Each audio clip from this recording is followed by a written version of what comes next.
ስምሽን ልጥራው ላመስግንሽ ኪዳነ ምሕረት የኔ እናት ነሽ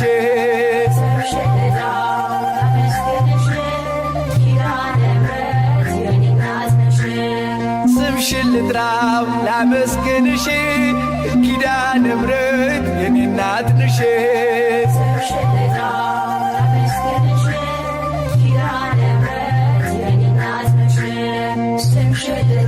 እቤትሽ አድጌ ጥሩ ሰው ሆኛለሁ